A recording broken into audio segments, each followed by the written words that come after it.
Olá pessoal, eu sou a Karen Paredes, esse é o canal Prateleira de Cima e hoje eu vou fazer a indicação de 3 livros sobre distopias femininas.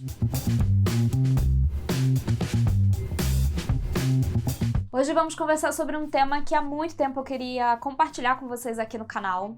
E no caso são 3 indicações de livros sobre distopias femininas. Falar sobre mundos distópicos é falar sobre um mundo, uma sociedade onde se vive situações de plena opressão, de direitos e liberdades restritas, de situações que a gente acha que nunca iremos viver e espero nunca viver. E no caso das distopias femininas, são mundos esses onde quem vive essas opressões, essas seções de liberdade, são as mulheres. Existem vários livros com essa temática e hoje eu vou trazer 3 livros que eu já li e que eu recomendo para quem está atrás de leituras dentro desse assunto. O primeiro livro que eu vou apresentar aqui para vocês, claro e evidente, seria O Conto da Aya, da Margaret Atwood, publicado aqui no Brasil pela Reuoco, com a tradução da Ana Deiró. Esse livro aqui ficou muito em evidência, principalmente por conta da adaptação em série da obra, que foi feita agora em 2017. Eu não sei se ela terminou, se ela ainda tá em continuação. O que eu sei dizer é que a série, ela expande o universo desse livro e que conta também com a própria Margaret Atwood no roteiro. O livro vai narrar uma história não tão distante, onde um governo teocrático e opressor irá assumir o poder. E por conta de várias situações que andam acontecendo, inclusive uma crise de natalidade, as mulheres passam a ser propriedades desse governo e são divididas e classificadas de acordo com as funções que elas irão desempenhar nesse universo. O livro vai ser narrado a partir do ponto de vista da personagem June, que na verdade ali ela tá assumindo a função de Aya, e então ela vai desempenhar a função de procriar para a família na qual ela trabalha. Então ela vai ser a barriga de aluguel, usando assim o termo mais próximo da gente. E ela vai narrar essa história, vai contar as situações de opressão, como está sendo a vida nesse momento, e ao mesmo tempo ela vai trazer informações do passado, de quem é essa personagem, o que aconteceu para ela chegar nessa situação. Eu não vou me prolongar muito aqui na sinopse, mas eu quero falar aqui sobre a experiência quando eu li O Conto da Aya. Quando eu peguei o livro pela primeira vez, eu tinha assistido o capítulo 1, o primeiro da série. E até o momento foi o único episódio que eu vi da série, tá, gente? Então eu não me prolonguei, eu sei dos boatos dos boatos não, eu sei das conversas da série, da dificuldade até das pessoas. As pessoas não conseguem maratonar O Conto da Aya de ser uma série com temas abordados muito pesados. O que eu quero lembrar aqui a você, caro leitor que tá querendo ler distopia feminina, é que assim, para pessoas que nunca leram distopias femininas, um leitor de primeira viagem, ler distopias femininas podem disparar alguns gatilhos em vocês. Então, vocês tomem muito cuidado quando vão ler qualquer distopia feminina, porque geralmente tratam assuntos um tanto quanto pesados dentro de uma ideia de sociedade, de relações sociais e etc. E aí, quando eu fui ler realmente O Conto da Aya, eu não achei tão pesado quanto muita gente acha. E calma, ele é sim um livro pesado, ele aborda temáticas muito pesadas, tem cenas que realmente é muito complicado, mas eu sou uma leitora que eu tenho uma bagagem de série. Eu assisto muitas séries policiais, e uma das séries policiais que eu mais assisti e assisto até hoje é Law & Order Special Victims Unit, então é Lei e Ordem, Divisão de Casos Especiais, botando numa tradução livre. E nessa série aborda temáticas muito pesadas, como estupro, abuso sexual, abuso de menores, e é uma série de temáticas ali. E como eu assisto muito essa série e muitas temáticas, eu tenho uma muito mínima, porque tudo que eu tô assistindo ali é ficção baseada em fatos reais, do quanto a capacidade do ser humano de maltratar outro ser humano. Então, algumas coisas que são abordadas no conto da Aya não me atingiram da forma como atingiram vários amigos meus que leram, que se sentiram muito sufocados, que se sentiram muito mal em assistir e em ler tudo aquilo que está sendo descrito no livro. É uma distopia maravilhosa, e quando você pensa que é uma distopia criada em 1985, e eu acho ali, quando eu li o livro e depois eu comecei a pensar e refletir em algumas coisas, eu acho que a Atwood seria muito mais pesada se ela tivesse escrito o conto da Aya hoje em dia. Eu acho que ela se ateve em algumas coisas, ela teve muito medo de transgredir com esse livro. E quando ela... Vamos pensar em um mundo há 35 anos atrás, como era o mundo, como eram as pessoas. O mundo vivia os últimos anos da Guerra Fria, o mundo vivia... O Brasil vivia os últimos anos da ditadura. Então é uma série de coisas que, quando você pensa em sociedade, eu acho que chocou muito esse livro da Atwood para aquele momento, mas eu acho que ela queria chocar mais, mas ela se conteve na hora dessa escrita. É um livro que eu recomendo muito, porque praticamente os livros de distopias que são escritos hoje em dia, muitos deles bebem na fonte de O Conto da Aya. O segundo livro que eu vou apresentar aqui para vocês é Vox, da Cristina Dalty, publicada aqui no Brasil pela Sextante, com a tradução do Alves Calado. E, gente, esse livro aqui, ele literalmente me deixou sufocada. Em Vox a gente vai ter uma história que vai se passar também no mundo não tão distante. Eu acho que ele se encaixaria em qualquer momento atual, de várias situações que a gente vive, ouve, escuta por aí. E ele vai narrar a história de um mundo onde um governo se institui e simplesmente decide que o mundo está como está hoje porque as mulheres foram trabalhar e que tudo perdeu-se o controle. Então, para se ter esse controle novamente, nós precisamos colocar as mulheres novamente dentro de casa. E, além de elas estarem dentro de casa, nós temos que limitar o mínimo de coisas que elas precisam falar. E, por isso, elas só são permitidas a elas falar 100 palavras ao dia. Vocês têm noção do que é falar 100 palavras ao dia? Eu já devo ter falado umas 3.000 palavras só nesse vídeo, gente. Vocês têm noção? Então, pra mim foi muito sufocante ler esse livro.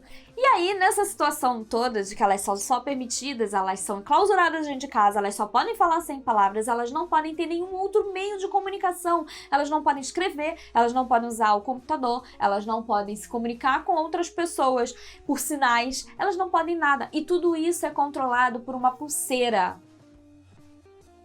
É sufocante.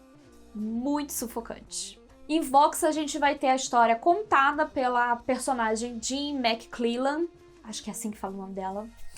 E ali ela vai contar um pouco da sua rotina, de como tem sido a vida desde que esse governo foi instituído. Ela, que é uma cientista, ela é uma neurolinguista, então comunicação, falar, pensamento é a base da vida profissional dela. É tudo que ela estudou, é tudo que ela se mergulhou em prol da sociedade, porque ela tá ali estudando em algo, em encontrar coisas para melhorar o bem-estar da sociedade de certa forma. E ela é mãe, ela é casada com um médico, mãe de 4 filhos, e nisso ela vai vendo essa sua rotina, que foi totalmente fechada para o lar, para simplesmente cuidar da casa, não poder pensar, não poder fazer nada, e viver com aquilo desde que o governo foi instituído, mostrando algumas peculiaridades do que tem acontecido, quais são esses detalhes, esses direitos que foram simplesmente tirados dela como ser humano.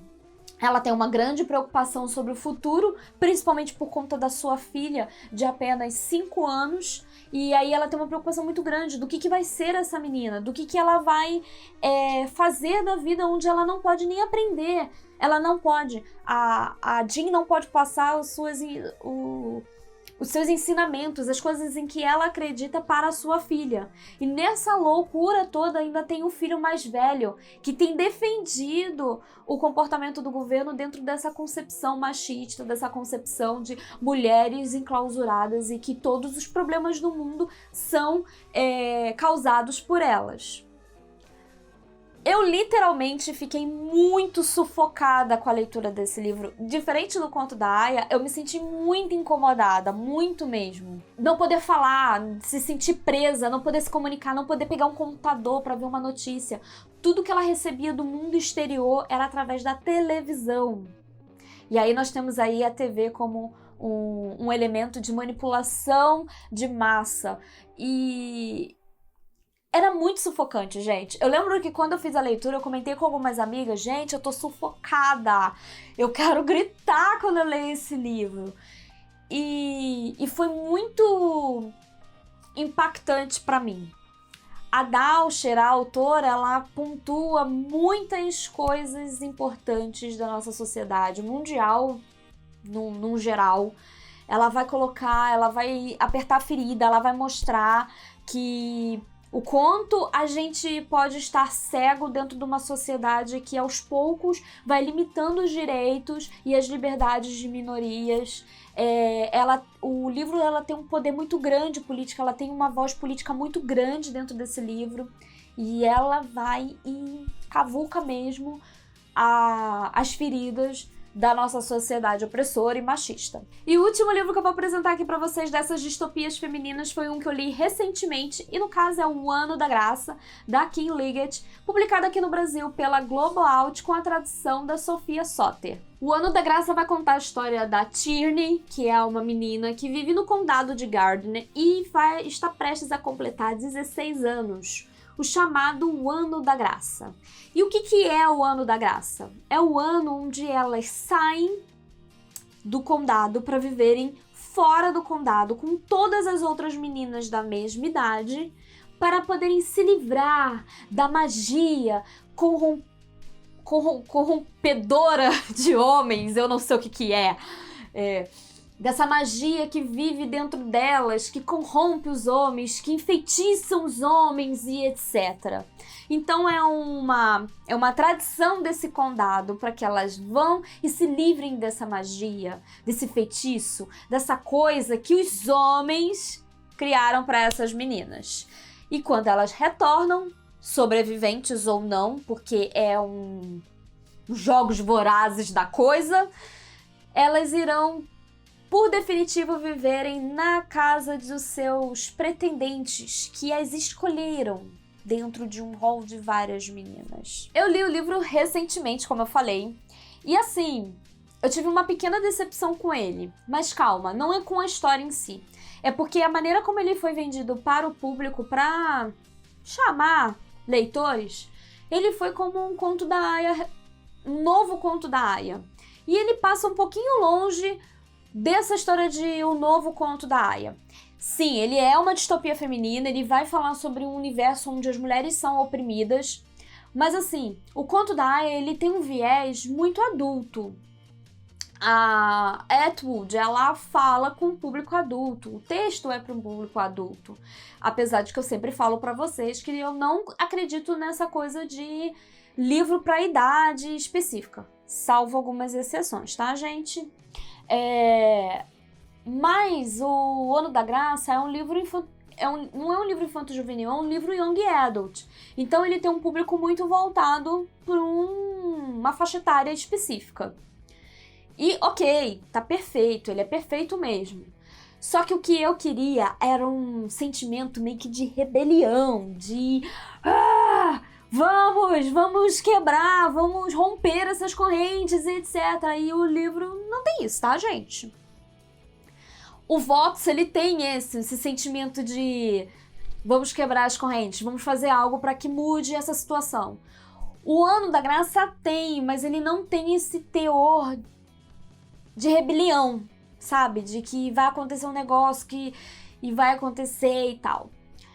Ao longo da minha leitura eu tive uma raiva de algumas situações, porque havia um teor de competitividade simplesmente por competitividade. E eu não gostava desse teor. Eu não gosto da ideia de competitividade entre mulheres. Eu acho isso terrível, tenebroso. A pior coisa que a sociedade pode fazer pela classe feminina. E ele tinha esse teor, mas depois, ao longo da leitura, eu descubro as razões desse teor e não são gratuitas como estava parecendo serem gratuitas. Na verdade, não eram. Mas o problema do Ano da Graça é que, assim, ele não é um livro para um público adulto, não é um livro para 35+. É um livro que tem um foco principal do seu público-alvo para jovem. Então tem um desenrolar um pouco juvenil, um pouco ingênuo, que é muito inerente para aquele público-alvo.